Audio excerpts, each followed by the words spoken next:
प्यारे बच्चों, आज हम अपनी पाठ्य पुस्तक के पद्य खंड से छठा पाठ एक कविता है जिसका नाम है चंद्र गहना से लौटती बेर। इसका अध्ययन करेंगे। इसके लेखक हैं कवि केदारनाथ अग्रवाल। सर्वप्रथम हम कवि परिचय पढ़ेंगे, इसके पश्चात पाठ परिचय और फिर हम इस कविता का अध्ययन करेंगे। केदारनाथ अग्रवाल का जन्म उत्तर प्रदेश के बांदा जिले के कमासिन गांव में सन 1911 में हुआ था। उनकी शिक्षा इलाहाबाद और आगरा विश्वविद्यालय से हुई। केदारनाथ अग्रवाल पेशे से वकील रहे हैं। उनका तत्कालीन साहित्यिक आंदोलनों से गहरा जुड़ाव रहा है। सन 2000 में उनका देहांत हो गया। नींद के बादल, युग की गंगा, फूल नहीं रंग बोलते हैं, आग का आईना, पंख और पतवार, हे मेरी तुम, मार प्यार की थापें और कहे केदार खरी खरी उनकी प्रमुख काव्य कृतियां हैं। उन्हें सोवियत लैंड नेहरू पुरस्कार और साहित्य अकादमी पुरस्कार से सम्मानित किया गया। केदारनाथ अग्रवाल प्रगतिवादी धारा के प्रमुख कवि माने जाते हैं। जन सामान्य का संघर्ष और प्रकृति सौंदर्य उनकी कविताओं का मुख्य प्रतिपाद्य है, मुख्य विषय है। उनके यहाँ प्रकृति का यथार्थवादी रूप व्यक्त हुआ है, जिसमें शब्दों का सौंदर्य है, ध्वनियों की धारा है और है स्थापत्य की कला। संगीतात्मकता उनके काव्य की एक अन्यतम विशेषता है। बुंदेलखंडी समाज का दैनंदिन जीवन अर्थात प्रतिदिन के जीवन में अपने खुलेपन और उमंग के साथ उनके काव्यों में अभिव्यक्त हुआ है। केदार कविता की भाषा को लोक भाषा के निकट लाते हैं और ग्रामीण जीवन से जुड़े बिंबों को आत्मीयता के साथ प्रस्तुत करते हैं। अब हम देखते हैं प्रस्तुत कविता का संक्षिप्त परिचय। प्रस्तुत कविता में कवि का प्रकृति के प्रति गहन अनुराग व्यक्त हुआ है। वह चंद्र गहना नामक स्थान से लौट रहा है। लौटते हुए उसके किसान मन को खेत खलियान एवं उनका प्राकृतिक परिवेश सहज आकर्षित कर लेता है। इस कविता में कवि की उस सृजनात्मक कल्पना की अभिव्यक्ति है जो साधारण चीजों में भी असाधारण सौंदर्य देखती है और उस सौंदर्य को शहरी विकास की तीव्र गति के बीच भी अपनी संवेदना में सुरक्षित रखना चाहती है। यहाँ प्रकृति और संस्कृति की एकता व्यक्त हुई है। तो हम देखते हैं प्रस्तुत कविता चंद्र गहना से लौटती बेर।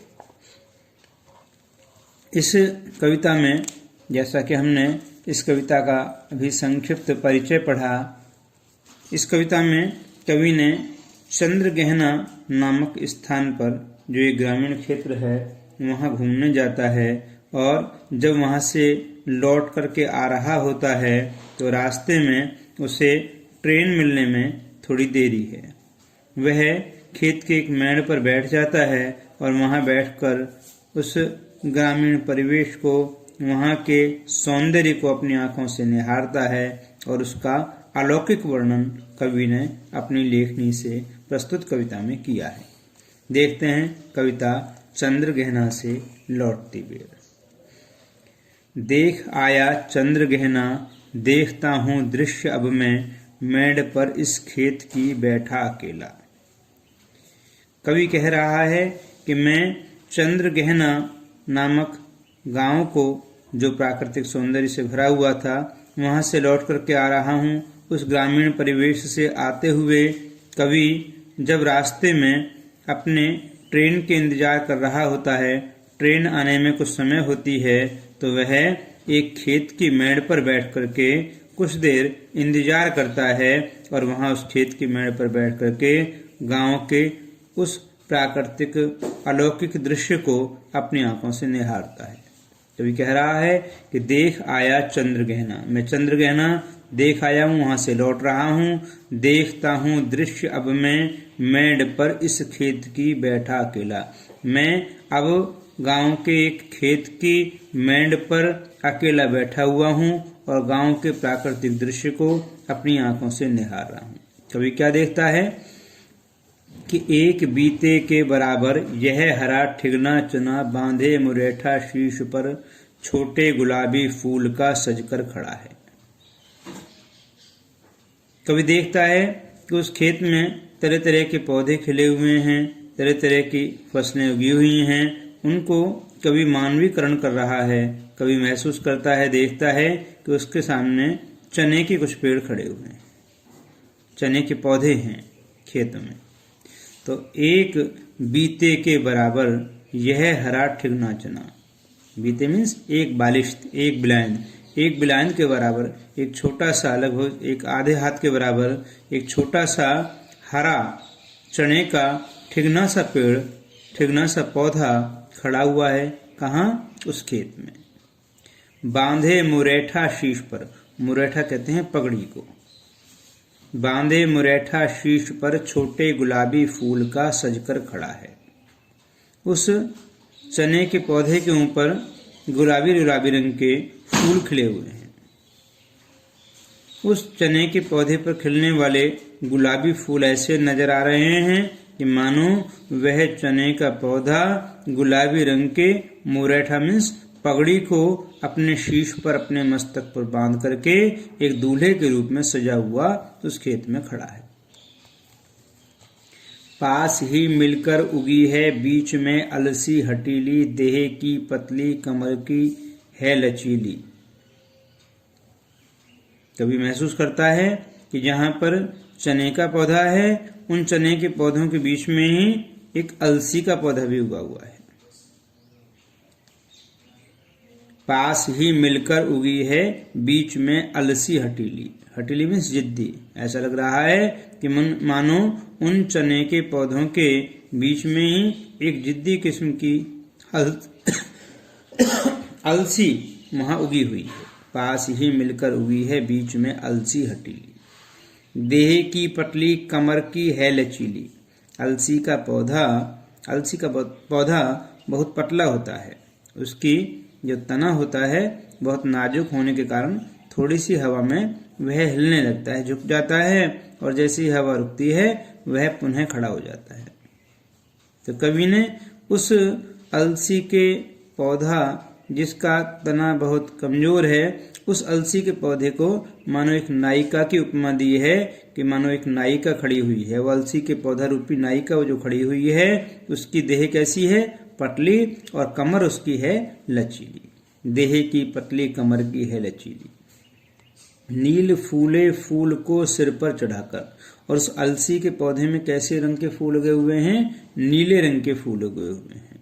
ऐसा लग रहा है कि मानो वह अपने उन नीले रंग के फूलों को अपने सर पर तान करके, अपने सर पर लगा करके कह रही है जो छुए यह दूं हृदय का दान उसको। मानो वह अलसी रूपी नायिका यह कह रही है उन नीले पुष्पों को अपने मस्तक पर रख करके कि जो मेरे इन मस्तक पर रखे हुए पुष्पों को छुएगा, मैं उसे अपने हृदय का दान देने को तैयार हूं, अर्थात मैं उससे प्रेम करने को तैयार हूं। कह रही है जो छुए यह दूं हृदय का दान उसको, और सरसों की न पूछो हो गई सबसे सयानी। कभी खेत में महसूस कर रहा है कि सरसों के भी पौधे धीरे धीरे बड़े हो गए हैं और उन सरसों के पौधों के ऊपर पीले पीले फूल खिलने लगे हैं।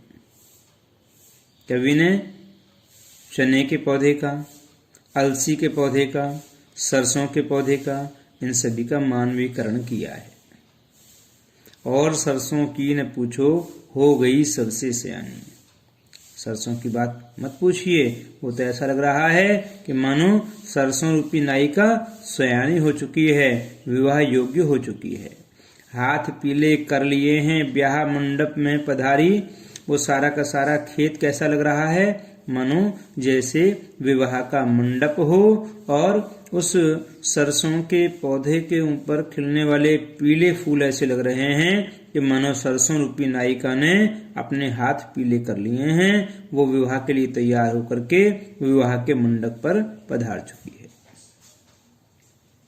फाग गाता मास फागुन आ गया है आज जैसे, और ऐसे लग रहा है कि मानो फाल्गुन का महीना आ गया है, जो अपने आप में फाल्गुन के महीने में एक विशेष गायन जो ग्रामीण अंचलों में गाया जाता है उसे कहते हैं फाग। मनोरंजनात्मक उसमें लोकगीत गाए जाते हैं। ऐसा लग रहा है कि मानो फाल्गुन का महीना फाग को गाता हुआ स्वयं ही उपस्थित हो गया हो। फाग गाता मास फागुन आ गया है आज जैसे, देखता हूं मैं स्वयंवर हो रहा है। कवि को लग रहा है कि मानो फाल्गुन का महीना है, उस फाल्गुन के महीने में लोकगीत फाग गाता हुआ मानो फाल्गुन का महीना स्वयं उपस्थित है। वो खेत खलियान विवाह के मंडप हैं, मानो उनमें स्वयंवर हो रहा है, और उस स्वयंवर में चने का पौधा जो गुलाबी रंग के फूल रूपी पगड़ी को अपने सिर पर धारण करके दूल्हे के रूप में खड़ा हुआ है, और वहीं पर अलसी और सरसों रूपी नायिका भी खड़ी हुई हैं विवाह के लिए। सारा दृश्य विवाह का सा दृश्य नजर आ रहा है कवि को। कवि कल्पना कर रहा है, देखता हूं मैं स्वयंवर हो रहा है, प्रकृति का अनुराग अंचल हिल रहा है। कवि को लग रहा है क्योंकि प्रकृति में मानो चारों ओर प्रेम की वर्षा हो रही है। इस विजन में दूर व्यापारिक नगर से प्रेम की प्रिय भूमि उपजाऊ अधिक है। कवि कह रहा है कि इस नगर में, इस क्षेत्र में, इस ग्रामीण अंचल में, इस विजन में दूर व्यापारिक नगर से प्रेम की प्रिय भूमि उपजाऊ अधिक है। इस ग्रामीण अंचल में, इस प्रकृति के मनोहारी दृश्य में ऐसा लग रहा है कि मानो प्रेम की भूमि है, जहाँ प्रेम पैदा हो रहा है। दूर व्यापारिक नगरों में, दूर व्यापारिक शहरों में इस प्रकार की चीजें दूर दूर तक देखने को नहीं मिलती। शहरों से अलग ग्रामीण अंचल यह प्रेम की मानो धरती है, प्रेम की उपजाऊ भूमि है। और पैरों के तले है एक पोखर, उठ रही इसमें लहरियां। अब कवि को, अब जहाँ कवि मेड़ पर बैठा हुआ है खेत पर, उसके दूसरी तरफ उसकी निगाह जाती है तो कवि देख रहा है कि वहां पर एक पोखर है, एक कच्चा तालाब है। और पैरों के तले है एक पोखर, उठ रही इसमें लहरियां। उस पोखर में, उस कच्चे तालाब में मानो पानी में लहरें उठ रही हैं। नील तल में जो उगी है घास भूरी, ले रही वह भी लहरियां।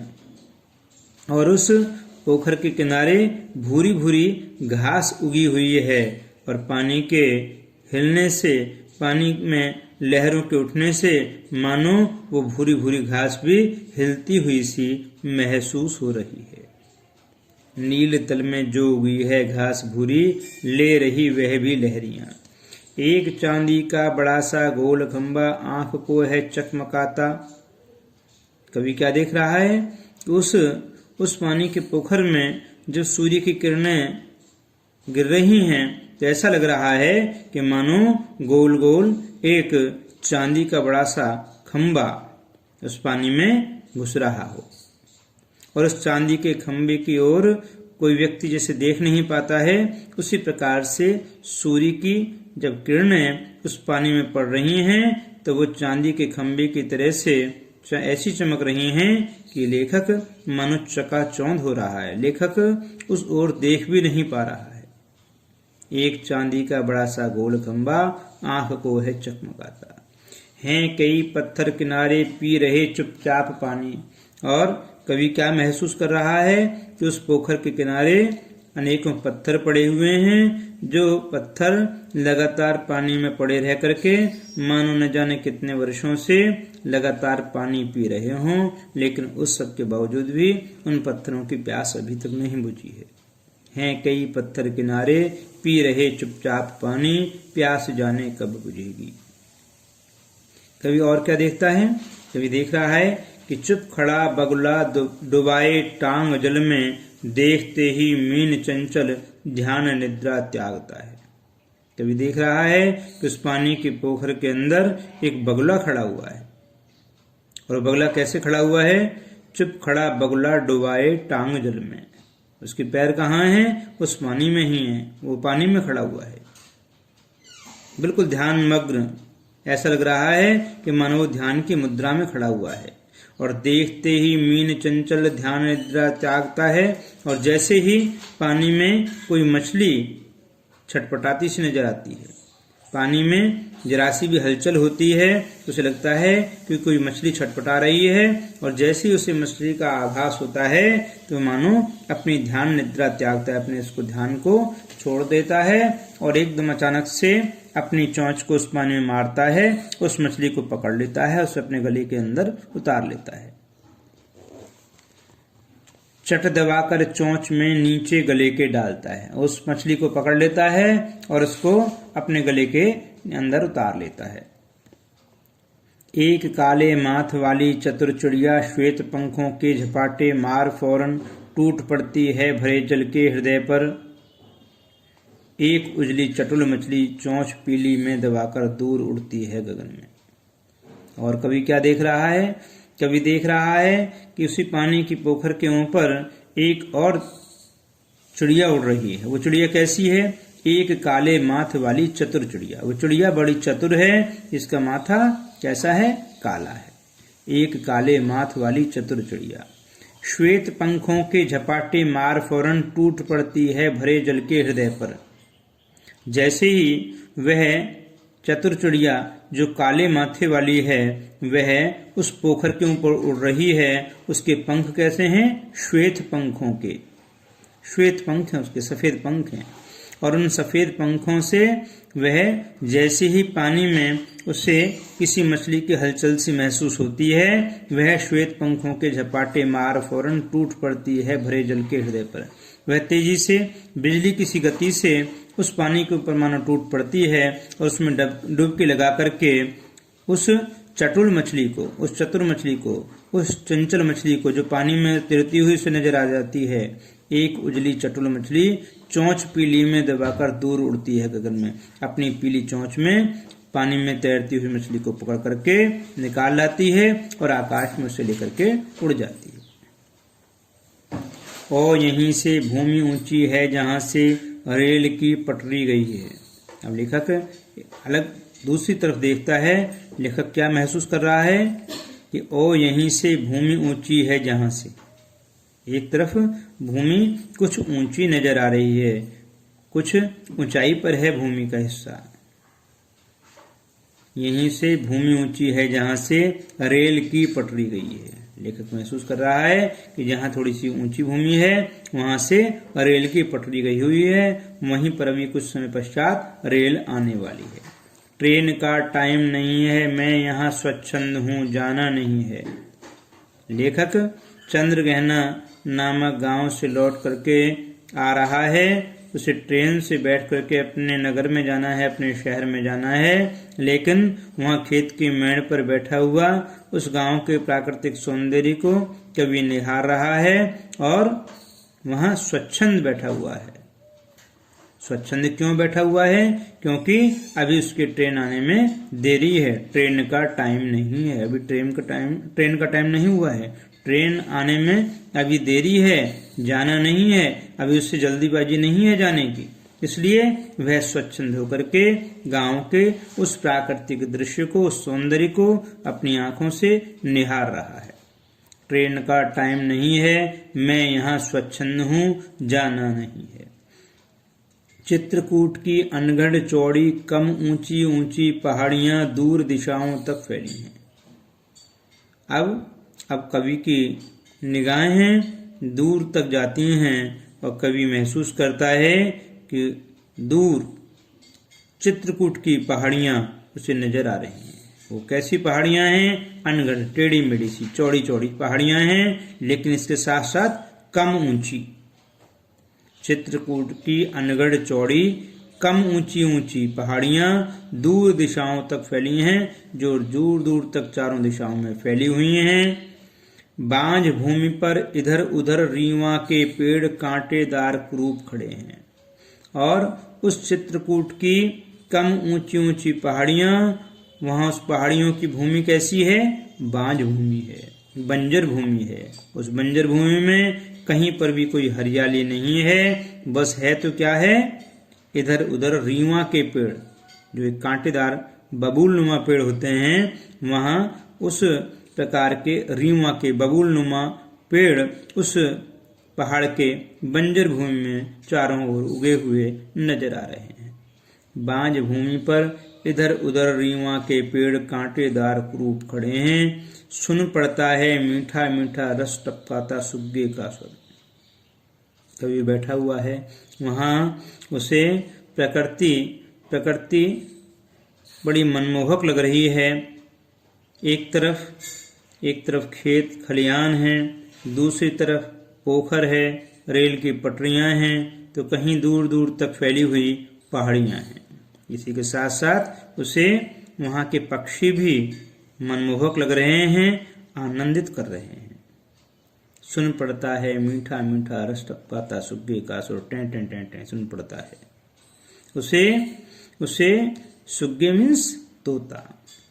वहीं बैठा हुआ कवि को मीठे मीठे तोते के स्वर सुनाई पड़ रहे हैं, जो टेंटे टेंटे मीठे स्वर सुना करके मानो लेखक को अपनी ओर आकर्षित कर रहा है, कवि को अपनी ओर आकर्षित कर रहा है, उस प्रकृति को मानो खुशनुमा बना रहा है। सुन पड़ता है मीठा मीठा रस टपकाता सुग्गे का स्वर, टेंटे टेंटे। सुन पड़ता है वनस्थली का हृदय चीरता उठता गिरता सारस का स्वर। और वहीं पर सारस पक्षी, उसका भी उठता गिरता, कभी तेज तो कभी धीरे, सारस पक्षी भी मानो वहां पर बोलता हुआ नजर आ रहा है। उस सारस पक्षी का स्वर भी लेखक को वहां सुनाई पड़ रहा है, और लेखक महसूस कर रहा है कि सारस पक्षी उसके सामने दूर खड़ा हुआ है, जोड़े के साथ खड़ा हुआ है। उठता गिरता सारस का स्वर, टिरटों टिरटों। उसके सारस के पक्षी की स्वर कैसे नजर आ रहे हैं, कैसी आवाज आ रही है? टिरटों टिरटों की आवाज आ रही है। उन्हें देख करके लेखक का मन क्या करता है? उन्हें देख करके लेखक कहता है कि मन होता है उड़ जाऊं मैं पर फैलाई सारस के संग। लेखक का मन भी कर रहा है कि मैं भी उन सारस पक्षियों के साथ में उड़ करके उनके बीच उन खेत खलियानों में पहुंच जाऊं जहां पर वे सारस पक्षी घूम रहे हैं, जहां पर वो सारस पक्षी स्वच्छंद विचरण कर रहे हैं, जहां जुगल जोड़ी रहती है हरे खेत में, सच्ची प्रेम कहानी सुन लूं चुप्पे चुप्पे। कवि का मन हो रहा है कि वो सारस पक्षियों की जुगल जोड़ी, वो जोड़ी के साथ जहां उस खेत में विचरण कर रहे हैं, उनकी सच्ची प्रेम कहानी सुनने के लिए कवि का मन भी कर रहा है कि वह भी उन पक्षियों के साथ पंख लगा करके उनके बीच पहुंच जाए और चुपचाप उनकी प्रेम कहानी सुने। इस प्रकार से ग्रामों का जो दृश्य है वो कवि को बड़ा रमणीक, मनमोहक और आकर्षक लगता है।